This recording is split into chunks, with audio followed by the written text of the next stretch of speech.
নমস্কার বন্ধুরা, আজ আমি আমার ভিডিওটা এখান থেকেই শুরু করছি। দেখুন আমার এই সারাটা দেওয়ালে সমস্ত কি অবস্থা, দাগ দাগারি এগুলো সবই কিন্তু মোম প্যাস্টেলের কালার। তো আমার কাজ হলো এখন এই দেওয়ালের দাগগুলোকে তোলা, আর ছেলেকে আমি বুঝিয়েছি যাতে এরকম ফার্দার আর না করে। মোহর, তুমি এদিকে এসো, তুমি এরকম আর দেওয়াল নোংরা করবে না তো?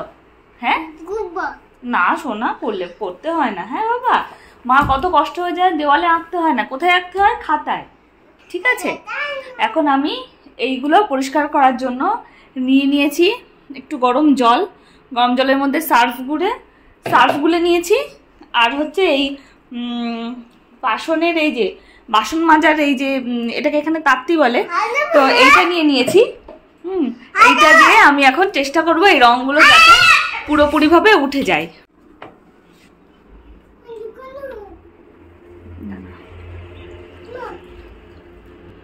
মোটামুটি সারা দেওয়াল জুড়েই এসব পড়েছে। আমি এরকম এক সাইড থেকে শুরু করছি, এইভাবে এখানে এরকম চুড়িয়ে নিচ্ছি, আর এখানে হালকা হাতে এইভাবে আমি ঘষতে থাকছি। দেখুন হালকা হালকা করে প্যাস্টেল কালারগুলো উঠে যাচ্ছে। নিচে পড়ছে, আমি নিচে মুছে নেবো সোনা, তুমি এখানে এসো না, আর এরকম করবে না। হ্যাঁ মার দেখো না কত কষ্ট হয়ে যায়। এই যে এরকম হালকা হাতেই প্যাস্টেলের কালারগুলো এরকম আমি ঘষতে থাকবো। এবার দেখা যাক রঙগুলো কতটা ওঠে, এবং পুরো কাজটা করার পর আমি দেখাবো যে কত ক্লিয়ারভাবে, কতটা সুন্দরভাবে আমি রঙগুলোকে তুলতে আদৌ পারছি কি পারছি না। দৌড়ে দৌড়ে কি করতে এসছিস, কি বলতে এসছিস? আর কোথায় রং লাগিয়েছিস তুই? ওইখানেও রং লাগিয়েছিস?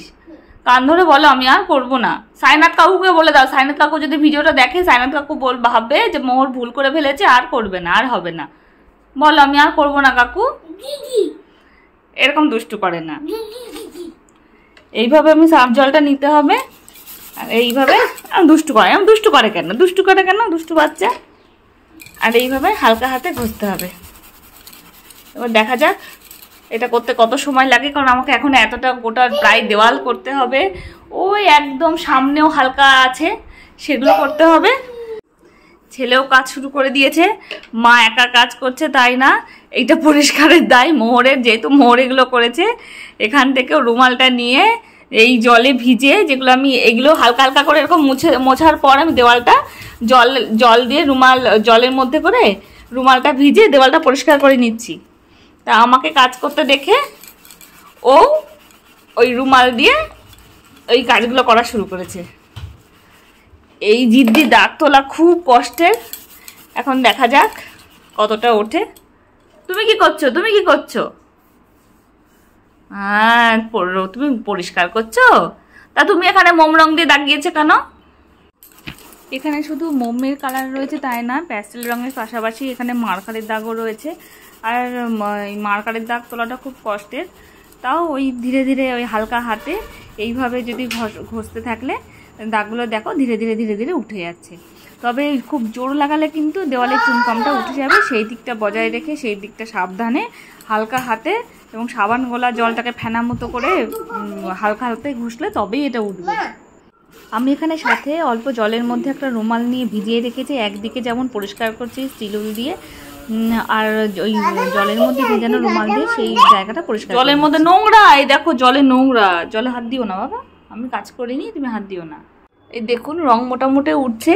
আর এইখানে দেখুন এই সমস্ত অনেক সময় ঘরের মধ্যে এই সব জায়গা দিয়ে এরকম নোংরা স্তর পড়ে যায়, এটা ভালো করে মুছলেও এই সমস্ত নোংরা যেতে চায় না।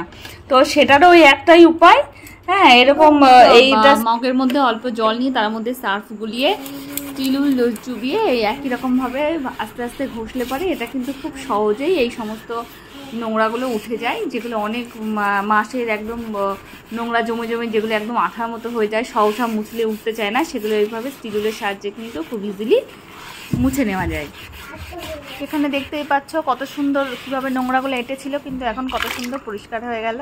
এবার আমি রুমালটা জলের মধ্যে দিয়ে ভিজিয়ে সেই জায়গাগুলো দেখো মুছে নিচ্ছি। এবার দেখো একদম পুরো পরিষ্কার, কোথাও যে এই নোংরার এটা আমার মোটামুটি 4 মাস কত সুন্দর পরিষ্কার হয়ে গেল। যেটা এইভাবে দাগ হয়ে গেছিলো এরকম আয়রন কালার, তো সেগুলো দেখো মোটামুটি পরিষ্কার হয়ে গেছে।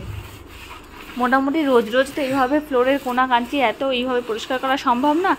এত ব্যস্ত কাজের ফাঁকে মাসে একদিন করে সময় করে এইভাবে আমি আমার ফ্লোরের এই কোণাগুলো পরিবার পরিষ্কার করে নিই। মোটামুটি দেখো 2 মিনিটের মধ্যেই আমি কিন্তু স্টিলুলের সাহায্যে এই ফ্লোরগুলো মোটামুটি একদম পরিষ্কার করে ফেলেছি। এগুলো হাতে মুছলে অত সহজা ওঠে না, যেটা এইভাবে ওঠে। এতক্ষণ বাদে আমার এই সমস্ত কাজগুলো কমপ্লিট হলো। আমি দেখাচ্ছি ফাইনাল লুকটা কেমন হলো। এখন আর রঙগুলো নেই, মোটামুটি চলে গেছে। তা একটা হালকা হালকা, তার চোখে দেখতে যতটা অসুবিধা হচ্ছিল সেগুলো আর নেই। আর এদিকে হালকা হালকা আছে, আমি আর পেরে উঠলাম না। এটা কালকে একইভাবে আর একবার আমি কাজটা করব, তাহলেই সব ঠিক হয়ে যাবে। তাও যা হয়েছে অনেকই ভালো হয়েছে। এইভাবে যদি আস্তে আস্তে ঘষা যায় ওই স্টিল উল দিয়ে, তাহলে মোমের রং, এখানে শুধু মোমের রং ছিল না, মোমের প্যাস্টেল কালার ছিল, তার সাথে সাথে মার্কার ছিল, মোটামুটি সমস্তই কিন্তু আমি পরিষ্কার করে দিয়েছি। শুধু ওইদিকে একটু আছে, ওটা কালকে করব, কারণ এটা খুবই টাইম টেকিং ব্যাপার। এত মানে, আর তার সাথে ধৈর্য পরিশ্রম সবই। আর খুব জোরে ঘষাঘষি করলে পরেও হবে না, খুব জোরে যদি আমি হাত দিয়ে চালাই তাহলে পরে জিনিসটা ওই দেওয়ালের ওই চুনগুলো নষ্ট হয়ে যাবে। হালকা হাতে, হাতের কি অবস্থা, হালকা হাতে এটাকে আস্তে আস্তে ঘিচতে হবে। এইভাবে সময় নিয়ে ধৈর্য ধরে এই কাজগুলো করতে হবে। যাই হোক, এবার থেকে আমি আর এই মোম রং সমস্ত রং তুলে রাখবো, আর তখনই ছেলের হাতে ছাড়বো যখন আমি সামনে থাকবো, না হলে আমার কাজ বাড়িয়ে দেয়। আচ্ছা, ভিডিওটা এখানেই শেষ করি। ভালো লেগে থাকলে একটা লাইক করবেন আর সাবস্ক্রাইব করবেন, বন্ধুদের কাছে শেয়ার করবেন।